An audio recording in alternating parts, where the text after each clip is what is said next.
Hey y'all, this video is going to be about graphic recording 101. You won't see so much of my face for this video because I'm going to be doing a demonstration, but I hope you enjoy. Okay, so I'm going to practice today on just a regular 8.5 by 11 piece of paper, printer paper, but hopefully you'll get the feel of what it is that we want to create. And I'm going to give you a few pointers of how to get started with your graphic recording. Okay, so as I mentioned in my other video, I have my Newland markers. I'm going to use this one today. And for me, the first thing I do when I am about to start graphic recording is I pick out my color palette. So today we're going to use this color palette. It's a teal, yellow, and orange. And of course, we always have our black. And then I always like to use the gray marker, the very light gray marker. I'm going to be using these today, but normally I would use all my Newland markers. And yeah, one thing I forgot to mention in my other video is that they are also non-toxic, so there's no smell to these, which is really great for a permanent marker. Okay, so the first thing, after I choose my color palette, for me, I always go ahead and put a big title somewhere on the page. For the purposes of today, we're gonna just do a title right in the middle. You don't always have to do it right in the middle. You can do it really anywhere on the paper. And my title is always going to be the biggest, for me, it's going to be the biggest thing on my page. So today I'm going to put the title right in the middle. I like to use a little bit of a stylized font for the title, and I want it to be big. So today we put it in the center. Sometimes I'll do it over in the center left, the bottom center, the top left. Those are my main areas where I'll use a title, and then you sort of build out from there. The other thing that I always do first is I want to go ahead and put the date at the bottom, and also my name or my business name is what I usually do. And so I'm always going to put that at the bottom because to me that's one of the most important things, is to put your own information. And then I like to draw a border around the entire piece of paper. Now, again, this is not about perfection. It's okay if your lines are not perfectly straight. We just want to give it a frame. And as you can tell, even that right there looks pretty good. So we have the title, the date, the name, the border. If I have, it's a subtitle, for example, like the name of the workshop is the title. Maybe the workshop's called Finding Freedom. And then it would be, week 1, welcome and introduction. So I would do a subtitle, maybe in a different color and a different font right underneath. And so that gives it a little bit of hierarchy in terms of the visual hierarchy and what your eyes are drawn to. Oops. Now, one of the biggest questions is, how do I make sure that I'm spacing it correctly? Well, there's no magic solution to that, but there are a few tips. So one of the tips that I like is that I try to start in one corner. It doesn't really matter which one, but for this one, we're going to start here in the top left. And then I want to go diagonal to the other corner, so down here at the bottom. Then I want to go back up and over to the other corner. So you can see we started here, we go here, we go up here, we go up here. And you want to do a little bit of content here, a little bit of content here, a little bit here, a little bit here. That way it's going to be balanced at very early on, and then you can add in other pieces throughout the spacing. It's always okay to have white space. You can always add in more. It is near impossible to take away things. So focus on having that white space as much as possible, and then we can go in and add some design to that. Okay, so when we are thinking about these 4 corners, right now they're just the number written in black, but we can stylize them a little bit with our colors. So I'm going to go in and show a couple of different ways that I personally do that. So one is that I can put a colorful box around a number, a letter, a quote, a word, and that's gonna, maybe I'll add an additional color.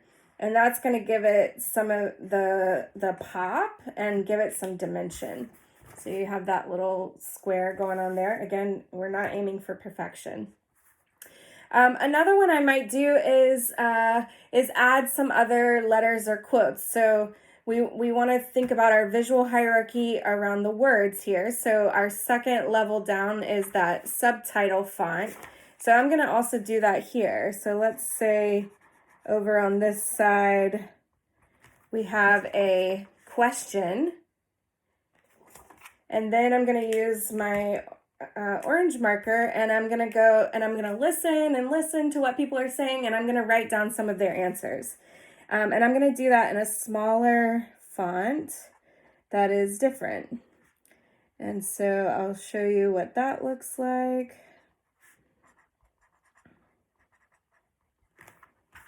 Like this. Okay, and so we're starting to get some dimension. We're starting to spread out into the paper, and we've got a new font, but keeping it within our color palette and keeping it pretty simple and readable. The next one you might do is, let's go up here to the corner.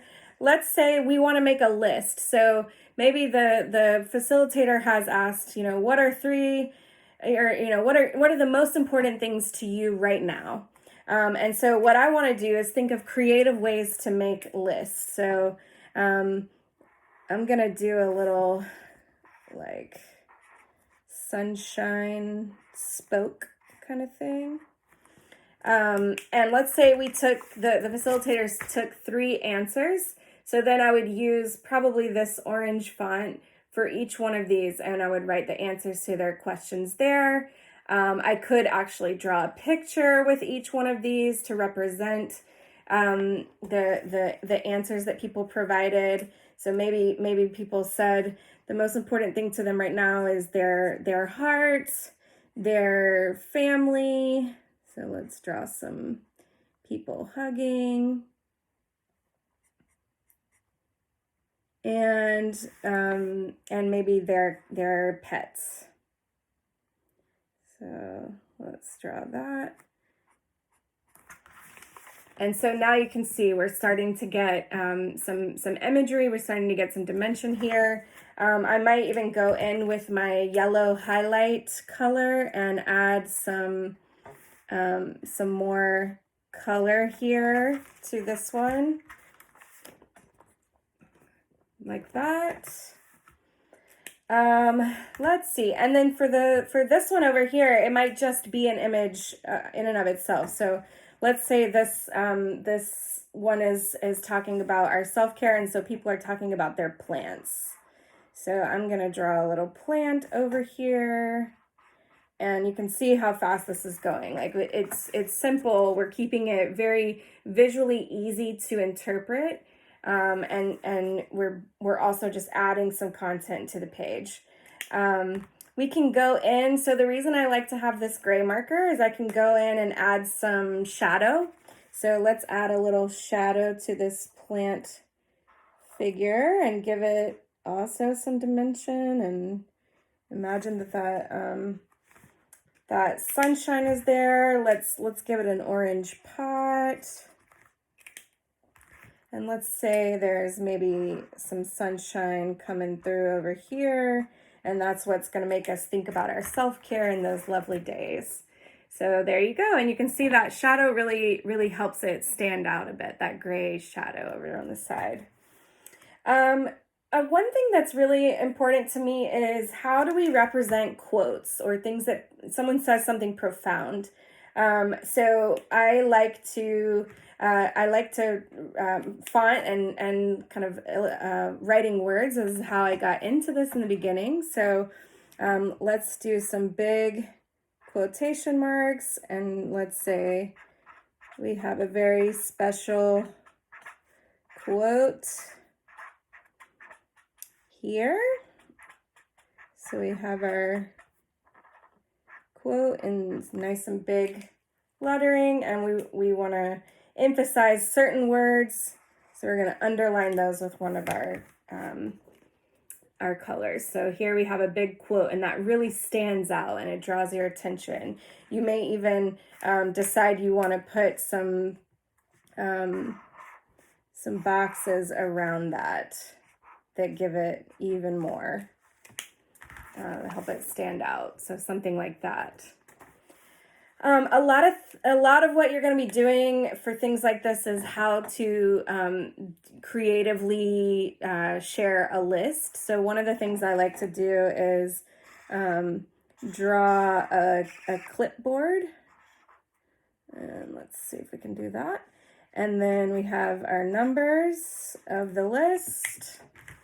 And one visual tool that I really like to use a lot are arrows. So that becomes really, really handy. They're simple, they draw your attention to a thing, and they're easy and quick to draw. So I'll show you what this kind of turned out looking like. So you have your little clipboard, we have a list, we might write the answers here, and then we're drawing attention with these arrows and giving it some visual dimension there. The other thing that I think a lot about is how to draw people. So I'm not an illustrator. I'm not very good at drawing people at all. So I use a lot of stick figures, and my stick figures typically look like this. I will show you a circle, a little body, and some legs. And maybe they have their arm out. So we have a person. Let me give him some eyes.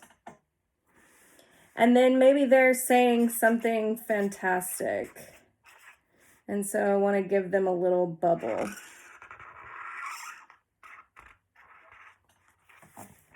There you have it, a quote.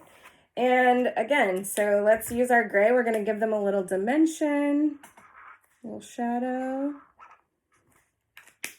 Maybe some design on their outfit. And maybe also a little bit of hair.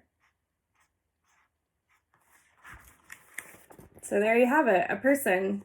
Nothing fancy. However, everyone knows that's a person and that's their quote. And then otherwise, if you are stuck and you can't think of how to represent something visually, you can always use Google. And so the search that I always do is like, oh man, I can't think of how to draw a rainbow. So I look up rainbow icon. And then through that, when you click on images, it'll give you lots of different ideas for how to draw a rainbow. And so I'm going to go ahead and add my little rainbow over here. Again, just super simple. Add a little color in there.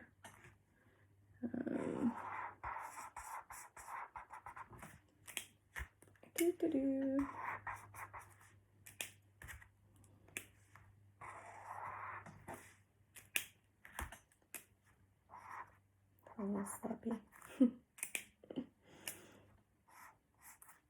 And there we have it, a graphic recording on self-care and whatnot. Yeah, and you can always incorporate other art supplies if you want. You can use fancy kinds of tape, you can use different markers, crayons, colored pencils, things like that. But the main thing is that you want it to really pop when you take that picture. Let's see, any other... another thing I also do sometimes is I'll keep a notebook on hand so that if I need to practice drawing something that maybe I've never drawn before, or if I need to remember something that someone said so that I can go back and add it in later, then I'll go ahead and jot things down on a little notebook. And the way that I really got some good practice is just finding YouTube videos that I already wanted to watch. For me, that was Oprah videos. Interviews that she did with folks, and so I just would listen and practice drawing. When I first started, I was really nervous that I wasn't going to be able to keep up, and so that really helped me get some practice and start to figure out how to represent things at a fast pace, and know that I'm not going to get every single thing, but that I can get the most important things. As far as fonts, you want to use probably 3 fonts max. You don't want to overdo it. And keep your colors. I mean, you can do a lot of colors. I tend to pick a specific color palette that I like to stick to, but you don't have to do that.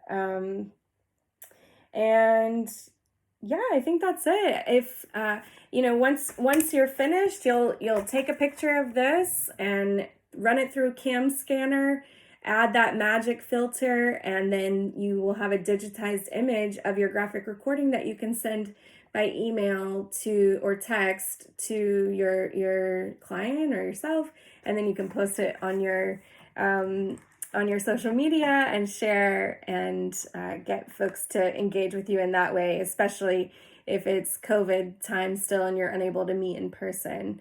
And it's up to you what you decide to do with the physical copy of things. Sometimes I like to give them to the client if they want them. Sometimes I'll recycle them. I'll use them to help start a fire and do a meditation with them. But it's really up to you. And yeah, that's kind of graphic recording 101. I hope this was helpful.